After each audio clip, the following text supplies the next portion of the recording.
to the republic for which it stands, one nation, under God, indivisible, with liberty and justice for all. Guns, self-defense, concealed carry. This is the Patriot Defense Podcast. From the war room in Idaho's high desert, here's your host, Todd Echols. And I am back once again. It is Sunday afternoon, and I am tucked away in the war room somewhere in the high desert of southern Idaho. And today I am flying solo. The other guys had some things to do, some family things to do, some church stuff to do, and that is all good. If you are listening to this, you might have realized that if you do like watching the live feed of this, I'm not doing a live feed today. I got busy doing a bunch of stuff here in my in the war room where we normally do have the live feed going on, and it is an absolute wreck. It is a mess. I'm not quite sure. I'm not going to get it cleaned up today. So anyhow, I wanted to get a podcast out. This might be kind of a shorter podcast here. I've been really busy with some other stuff this week, but we are going to carry on, and I will entertain you and give you the news the best that I can. So. Trying to think with everything that's been happening here lately. Once again, I didn't get the dirt work done on my range like I wanted to. I am still waiting for this freaking Idaho weather to straighten out. We're getting like snow every day, then it melts, then it's muddy, and then the wind blows, and it's cold, and it's just a freaking nightmare. I think in a couple of weeks, we're supposed to be back into the 40s and 50s.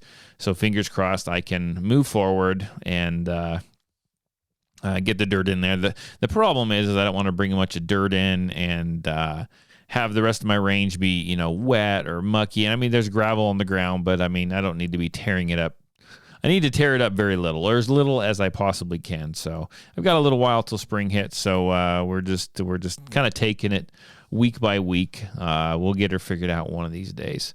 As far as classes, I had some beginners classes this week, some beginner safety type classes, and then of course I had my men's academy, and I had my I had my men's academy last week, and then I had my my women's academy meet this week, and we just did the annual Stop the Bleed class. Big thanks goes out to Magnum for helping me out with that. He puts on a great class, and the dude's built like, he's built props. He's built props for the class, and he's done a really good job at it, and everyone loves it, and they all walk away with some good information on range safety or range first aid anyhow, and how to patch up a gunshot wound, because unfortunately we don't ever want to see anything like that happen, but unfortunately it does, right? It does every now and then, and knock on wood. I'm going to knock on wood here. I've been doing this for about 10 years, and I've yet to have anything go south in my classes. I did have a student ask me that. He kind of grinned when he said, "When have you ever had? How many times have you had to use this Stop the Bleed stuff, Todd?" And I said, "Fortunately, never, because I try to keep as safe of a class as I possibly can.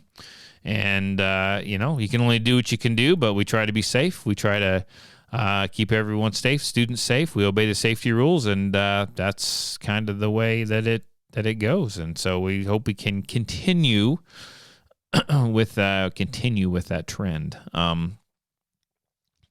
Something I posted on Facebook, and I will kind of expound on it just a little bit, is I was going to try and make a holster for my new P30. That's the new love of my life right now, is that P30 of mine.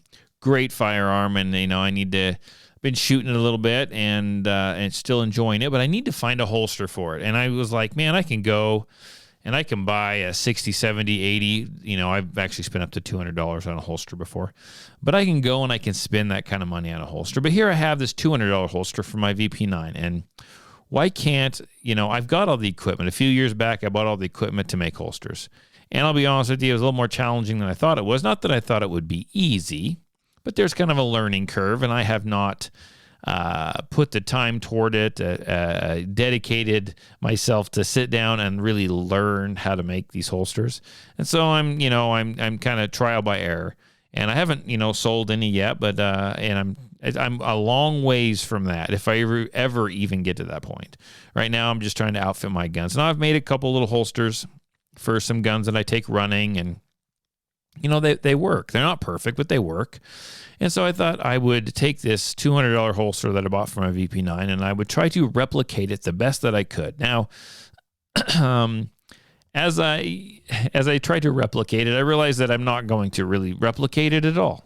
But in my mind, when it comes to Kydex, when it comes to Kydex holsters, a holster is a Kydex holster. Kydex is Kydex. They may all look a little different, right? But they're all kind of the same thing. They're there to do one thing, right? What are they there to do? They're there to protect the trigger and retain the gun. That's what they're supposed to do. So I have taken out my P30, brought it into the war room, unloaded it, made it safe. Thought I would tape this thing up. I would try to replicate this holster that I like. And just use the equipment that I have. See if I can save myself some money. Worst case scenario, it doesn't work out. I don't like it, and I go spend the money anyhow. Now, what am I out? I'm just out, what am I out? Like $6 for a piece of Kydex, or if that's even what they cost. I don't even know anymore. I've had this Kydex sitting around for a couple of years. So I looked at it and kind of sketched out what I needed on this piece of Kydex, and I cut it out where I thought it needed to be cut out. And I went ahead and I heated the sucker up, and I went ahead and put it in my press, and I've got an okay fit. It kind of looks, it's a little rough looking. Got an okay fit. Kind of had to do some fine tuning with the heat gun, which, let me tell you, that Kydex gets really hot. Don't burn yourself if you mess with it, because I've got a blister to prove that I'm not super brilliant. But I went ahead and used the heat gun and fine-tuned it a little bit, and I'm on my way to a holster. Once again, I am just taking my time. I'm sure a normal holster guy, someone who makes them all the time, would just whip them out in an hour or two, if probably less than that. I'm just taking my time here. I'm just going to kind of work on it throughout the week. I went ahead and fine-tune all the edges. Now I need to go ahead and kind of, I don't know what the term is, polish those things up, smooth those up, make them nice, make them round. I planned on appendix carrying this, so I don't want any sharp edges or anything like that. So now I'm kind of doing some finish work on it. I went ahead and blocked out the area when I molded the holster. I blocked out the area where I was going to put my clip, right? And so I've done that. I need to go and I need to drill some holes. I need to drill the retention, put the retention screw in, drill some holes for whatever clip I decide to use, that's yet to be determined. But there you go. I'm kind of working on it. Now I think it's going to work, and I honestly think it's going to be a functional holster. Is it going to be as pretty as the holsters that you pull up online? No, it is not. But really, what does it matter? I mean, what does it matter? It's, for me, it's work. It works. I think it's going to work. It's going to be functional, and it's going to be safe. And that's what a holster is meant to do, is to be functional and be safe. And looking good, right? Looking cool is a benefit, right? If you go and you spend some money on it, you want it to look nice. I'm not charging anybody any money for this. I'm building my own holster. Probably is not going to be perfect, but I will post photos of before and the process. And I know that there's some holster makers that listen to this that are on my Facebook, on my Instagram, that possibly even listen to the podcast. And when I show them these pictures, they're going to be like, Todd, you're such an idiot. You're such a moron. What is this picture? Why are you blocking up this much? What are you using this foam for? Why you got popsicle sticks taped to this thing? Because I don't know what I'm doing. That is why it looks that way. But I think it's going to work for me. Like I said, it's not going to be pretty. Like, it's not going to go. I'm not going to take it to the county fair and win first prize in a holster building contest by any means. But I think it is going to be. I think it's going to be pretty functional. We'll find out. I'm not 100. I'm not 100% yet. Not 100% at all. But we're getting there. I got a little stuff to work on. So. You guys know I post a lot on different social media platforms, one of them being TikTok. And I know I talked about this last time I did a podcast, but this is super entertaining. I'm going to pull this up. And the stuff, and I'm sure I posted a video the other day that talked about, I mentioned this before, but talked about carrying a gun and how you should carry. Carrying with a round chambered is the way you should do it if you carry with a proper holster, right? And there's, TikTok plays off of sounds. And the sound on this is "Dumb Way to Die." And I pretty much posted a video myself. Looks like I can't use a real gun on TikTok or I'm out of there. Looks like I'm drawing a gun. Looks like I'm racking the slide, and it says, "I don't carry with the round chambered because I can rack the slide really fast." And then it flips over to me, kind of staring at the camera, and it says, "Dumb ways to die." Well, I don't think either people aren't understanding or not, but I mean I think they're taking it as I'm saying it's a dumb way to die is to carry with a round chambered. No. Carry with a round chambered. I'm encouraging it. That's the way you should carry, as long as you're carrying properly. And but some of the comments, right? First of all, they're not understanding the video, but some of the comments are just they just blow my mind. Like, these aren't gun people, or if they are, they're not very into what they say that they are, right? So one of the things I'm reading here is one guy comments, it says, "One in the chamber and no safety, but that depends on the firearm. Some people have triggers with too light of a pull and need a safety." I don't agree. Use good trigger discipline and get a good Kydex holster, and you're going to be fine. And then someone else responds to his response and says, "Most pistols with no safety have a very, very heavy trigger pull versus the ones that do have a safety." And I'm thinking, that is very, very, very false. I mean, how many firearms have these people shot? I don't think they know. I mean, that's not the truth, right? That's not the truth. And they're talking like manual safeties too, right? I mean, all guns most guns have a series of safeties on them, right? They got the trigger safety, you got built-in safeties, that kind of thing. These guys are just morons. This guy says, "I have a nephew that has a trigger on his Beretta that is so light I think the wind would make it fire." I don't know. It's just, I don't know. It's very comical reading social media comments. Now, some people are really good, right? It says, "To me, carrying without one in the chamber is like putting on a seatbelt after you've been in a car accident." I mean, I agree with that. Here's one. They talk about the Israeli draw. The Israeli draw is you draw it and then you rack the slide. Well, this person thinks that they are one up on everyone. Why? Because they state that they carry a wheel. They're referring to a wheel gun. "I carry a wheel gun." Wheel guns leave no brass behind. So what are you going to do? Are you going out to shoot someone and then you're going to like you're worried about leaving your brass? You're going to like shoot someone and then like leave and like you're going to like try to remain innocent? I mean, what? I tell you what, I like a good revolver. Don't get me wrong. But those wheel gun guys they're just a breed unto themselves, right? I mean, they just are. They just are. I don't know. I mean, this guy is afraid. He says he carries a wheel gun because he can use his firearm and he doesn't leave any brass behind as evidence. Where are you going? What are you shooting at? Whatever. I don't. I want to know how this person is using. How this person is using their firearm. That's kind of comical to me. I mean, it really is. So let's talk about this. So I've got some audio clips that I found, and actually it was a video and I just subscribed to them. I guess I've been lost or not paying attention, but there is a website out there, and I think if they still have the forum, it's called ar15.com, and I think they have a forum called arf.com.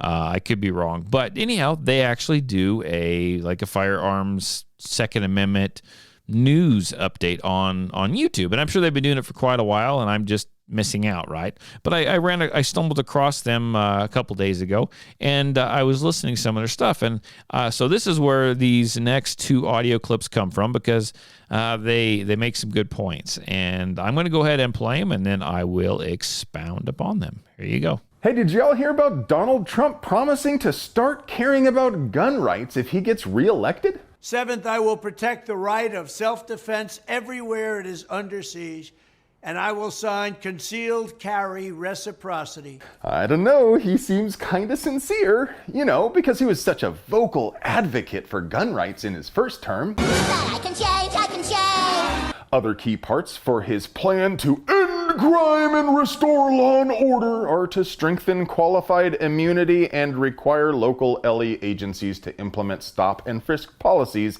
if they want to get federal funding. Look, regardless of how you feel about Trump, I want to warn you, this is a bad idea.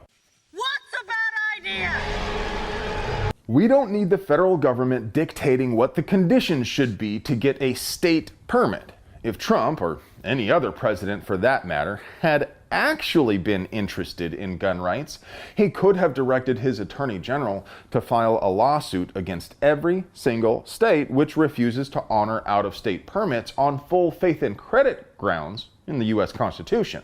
For that matter, we could have had a decision like the Bruin ruling decades ago if any previous administration had sued states with discriminatory permitting schemes under due process and equal protection clauses of the U.S. Constitution.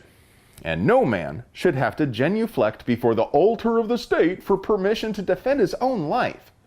Now, I know Trump is a divisive character, and yes, the justices he appointed handed down the Bruin decision we were just talking about, and they will be instrumental in future court cases. But does anyone really believe this? Keep it civil down there in the comments. So, I mean, we got, people like President Trump, right? Or, yeah, well, I guess he's still calling him a president, right? President Trump, everyone, and I've hounded on him a lot on this podcast, and I'm still going to call him out. I'm still going to hound on him because here we go. He was president, and honestly, he didn't do anything for the Second Amendment. He got our bump stocks taken away. He gave in on that. He backpedaled on that. He gave in on that.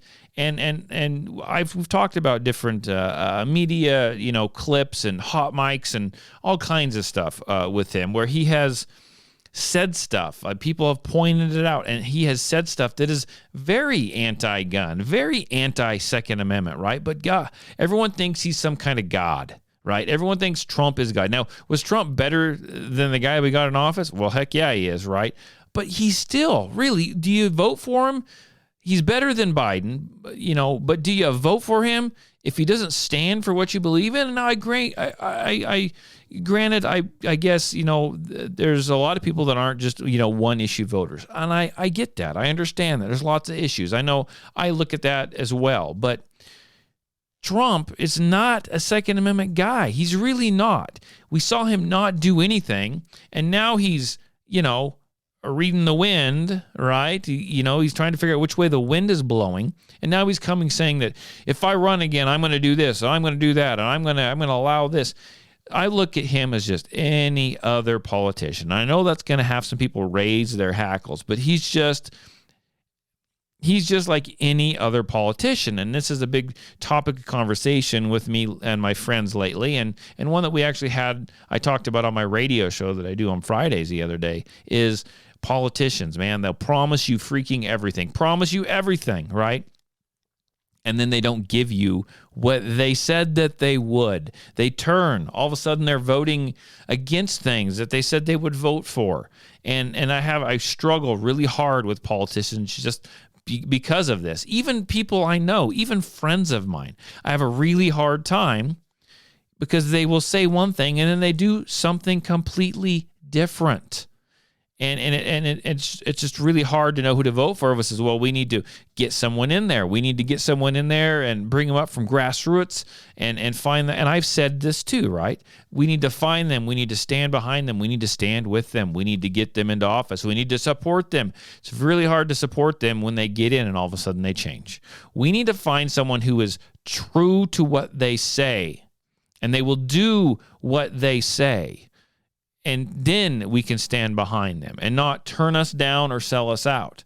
And I have a really hard time when people get, even newcomers, right? They get into these elected positions, right? And they say something, and then they get in there and they say something whether they believe it or not. Now, and here's what I look at, right? If you say you're going to do something and then you get in there, and this is what,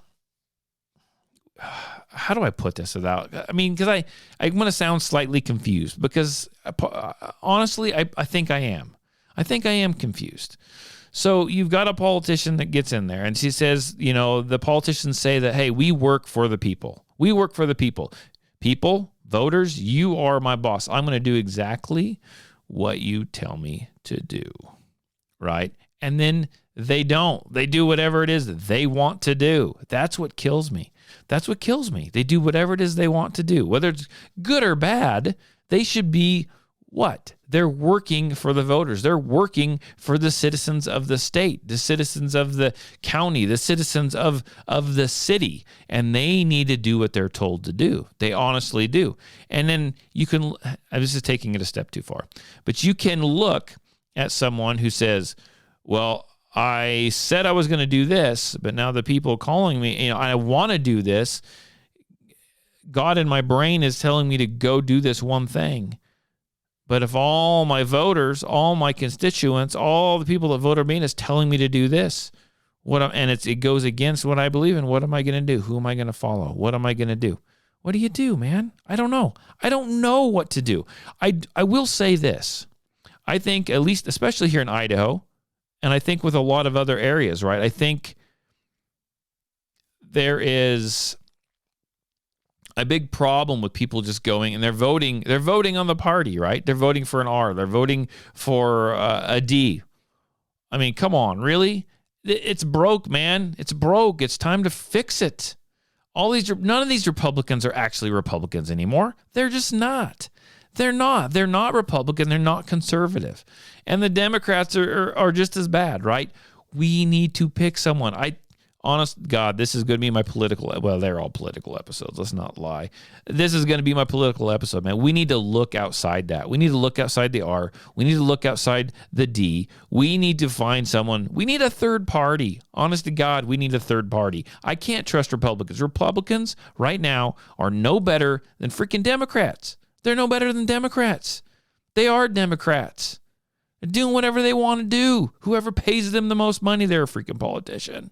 I'm telling you. If you want grassroots, and if you want to go someone grassroots, and you want to bring them up, we need an outsider. And when I say outsider, I'm not talking about President Trump. We need an outsider. I'm talking third party. We need, and I'm not going to tell you, but I mean, there's lots of outsiders, right? I'm libertarian, man. Get a libertarian in there. Do something. Change it up. We got to do something. And the Libertarian Party, people say, well, they haven't gained traction. They don't do this. And I agree. I think they need to do more. But you know what? They're not allowed on the stages. They're not allowed to debate. I mean, they make it super difficult. Let's be fair. Let's let everyone have a chance. Is your party good? You vote Democrat. Is your party really good? Then what the hell do you got to worry? You vote Republican. You think your candidate's really good? He's the best guy. Then what the hell do you got to worry? Who freaking cares? Let him in. Let everyone in. If your guy's great, your guy will freaking win, right? That's the way it goes. But I'm getting a little ranty on that. So let's go ahead and play this next clip because I'm fixing to get really ranty on this. So this covers some stuff out of Tennessee. This covers a couple different things, but it does cover some stuff out of Tennessee. And they're trying to, well, I'll just let the clip play and you'll hear it from there. And then I'll go ahead and elaborate once it is over. Should cops carry guns while drunk? Is this guy literally on pills right now? What the hell does any of this have to do with Tennessee's campus carry bill?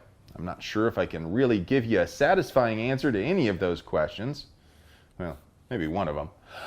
Joey here is the sponsor for SB 827, which is supposed to allow adults to carry on college campus and off-duty cops to carry on primary school grounds. Hensley said it wasn't actually his intention to make it legal for cops to carry drunk and blamed it on the way the legal department wrote the bill up and said they're going to amend it. Neither the original text nor the amended text were available on Legiscan when I searched prior to this recording. At the same time, the volunteer state is also considering a separate bill which would allow concealed carry permit holders to carry any firearms, not just handguns. Colonel Matt Perry with the Tennessee Highway Patrol admitted in a public hearing he's uncomfortable with citizens having access to the same kind of firearms he uses our tax money to buy. And Politicritters twittered about the usual breathless concerns of blood in the streets. And just for the record, here's a look at the utter pandemonium here in Phoenix, where it's been legal for permit holders to carry a full-auto AK openly or concealed since dirt was new, and for non-permit holders for over a decade. As you can see, the streets are just flooded with hordes of blood-crazed raiders, and firefights for gasoline spark up every few minutes. Okay. So I love this because I actually just came across this, and we're gonna start with the last thing that he talked about first, and that is blood in the streets. Whenever you allow open carry, whenever you do this, blood in the streets, people, whenever you allow constitutional carry, that's all I hear is there's gonna be blood in the streets. I have a guy that I know on Facebook. I've never met this guy. He's a great guy. He seems great. He runs, I run, and we chit chat, right? And he posts stuff that is politically like way opposite of me, way opposite, but we're still friends. We're still respectful. Well, he lives in, I believe it's South Carolina, and he talks about how they just approved constitutional carry in that state. And he's either approved or they're going to approve. But he posted, he said, man, there's going to be crime, there's going to be shootings, it's going to be like the wild, it's going to be like Dodge City, right? It's going to be blood in the streets. That has never happened anywhere. You know where there is, and you know he's a Democrat guy, right? He's a liberal guy, and I get it. Do what you want to do, but you know where there is blood in the streets? You know where? Places like Chicago, right? Places like Chicago. That's Democratic controlled. That whole place is Democratic controlled, and there's blood in the streets absolutely everywhere, everywhere. And so I get this. So I hear this all the time. There's going to be blood in the streets if we let constitutional carry happen. If we let concealed carry happen, there's going to be blood. There's always supposed to be blood in the streets. In Idaho, if we let teachers, if we let people carry on college campus, which was allowed by the Idaho Enhanced Concealed Carry Permit that they put into place years ago, there's going to be blood in the streets. There's going to be people shooting their teachers and their professors, and it's going to be absolutely horrible. The only thing that's happened is some idiotic, stupid professors took their guns to school and shot themselves in the leg, right? Because they're just dumb and they're uneducated and they weren't being safe, right? It's absolute, that whole argument is absolutely asinine. And then if we look at what he talked about just a little bit more, and it's the fact that they wanted to allow citizens to be able to carry whatever weapons that they want to, that they can legally own, and it could be just the same as law enforcement. You got this law enforcement officer saying, "Oh no, we can't do that. They are not responsible enough to carry weapons like we do." What? They're probably safer than you, honestly. They are probably safer than law enforcement, and they're not going around with some superiority complex like half of law enforcement does, like this elitist. Now, I know some good law enforcement, don't get me wrong, and I'll be texting one later on today. I know some good guys, but I mean, most of them have this stupid superiority, complex, right? That I am better than you. I am an elite. You can't do that. You can't allow that. In fact, I have a guy help me in one of my classes, and he does a pretty good job, but he does state one thing. And one of the things that he states in my permit class, mind you, is this. I believe in concealed carry, but nowhere in the Constitution does it. I believe in Second Amendment, but nowhere in the Second Amendment in the Constitution does it say that a citizen should be allowed to conceal carry a handgun. What? You don't believe in anything. And then that person went ahead and has posted, like today or yesterday, a meme that says the Second Amendment has limits. It's a meme. It says, as Joe Biden saying the Second Amendment has limits. And down below it says, actually, no. Shall not be infringed is pretty clear. So there you go. There you go. Which way do you want it? Don't come into my class acting all hoity-toity like you're better than everyone else, stating that I can carry a gun wherever I want to carry a gun, and you can't. And I don't know in the Constitution where it says you can conceal carry. Are you a freaking Republican like you say you are? Do you actually support the Second Amendment, or are you just here for the $100 I give you for teaching my class? Right? I mean, come on, really? You don't have to come into my class and bark around this whole, superior, I'm better than you complex. I mean, that's just bullshit. That's all that is. You don't need to freaking do that. And I hate it when law enforcement, when a lot of them, a good portion of them, seem like they're better than everyone else. They're not, folks. They are not. Chances are you are safer and shoot better than they do any day of the week, or most people, right? And it's the media has worked them up to be these heroes and make you think that they're heroes. They're going to be the guys that come for the guns. If they ever comes down to, they're going to be the guys that come for the guns, right? They're the guys that are going to, a while back, everyone said it was super unconstitutional wearing these masks. Those are the guys that are enforcing the mask laws. That's what it is. Those are the guys that are doing it. Why are they doing it? Because they're paid to do it. And they think they're better than you.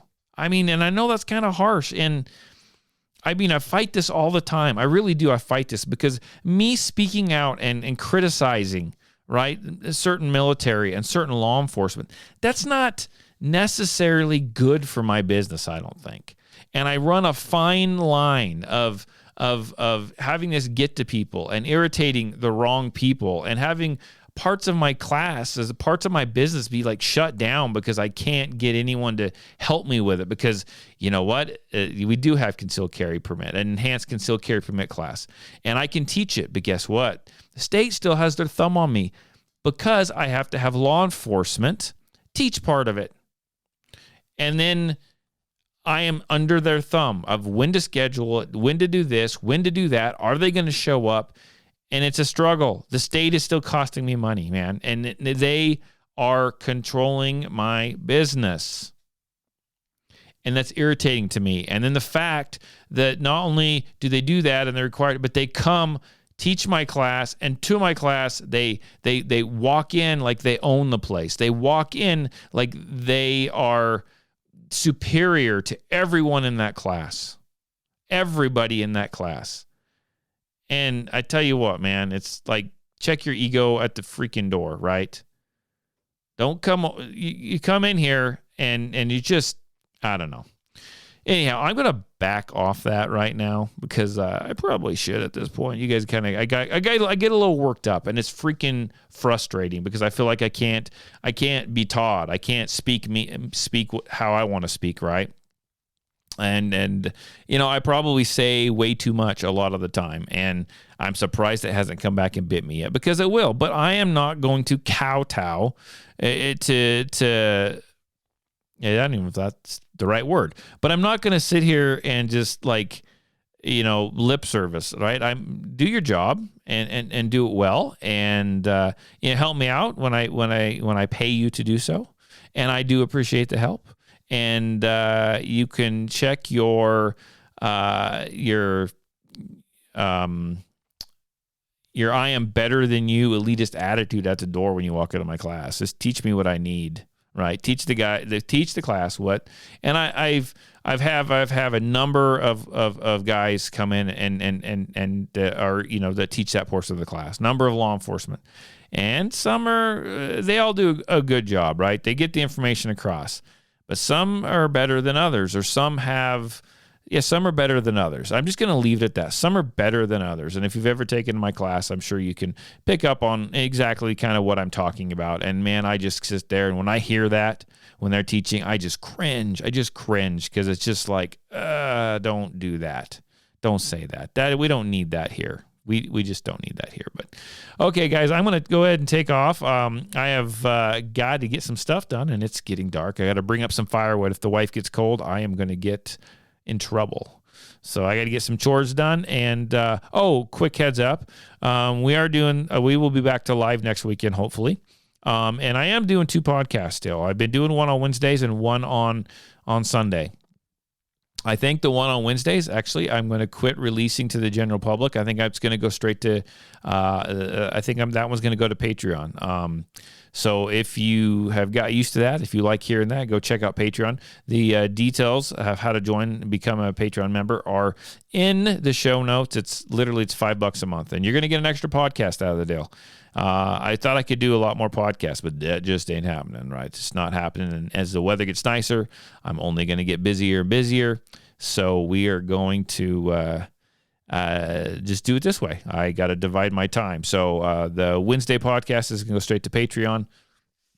And then the weekend one will be done live most of the time. Not all the time, but most of the time. The weekend one will go live, and that'll be available for all the listeners. But Patreon listeners, you guys will get an extra one on Wednesday. So I appreciate your support. Share it on social media. Share it with your family and friends. Become a Patreon member. That would be absolutely fantastic. Again, you can always get a hold of me. If you got any comments, questions, maybe you want to be on the show. Maybe we can have you call into the show. I don't know. But I don't know unless you get a hold of me. You can email me at info@patriotdefense13.com. That's info@patriotdefense13.com, or you can call me or text me, area code 620-794-6223. That's area code 620-794-6223. Find us on all the social medias. Find us on the Instagram, the Facebook, and the TikTok. And just be careful of the comments you leave on TikTok if you're on there, because good chance I'm going to go ahead and read them on the next podcast. So just be careful. Think before you comment, and don't drink and comment. Don't drink and comment. Maybe have someone look at your comments before you put them down there, because you may hear them on the podcast. So until then, everyone have a good, safe week, and I will catch you on the flip side. Bye.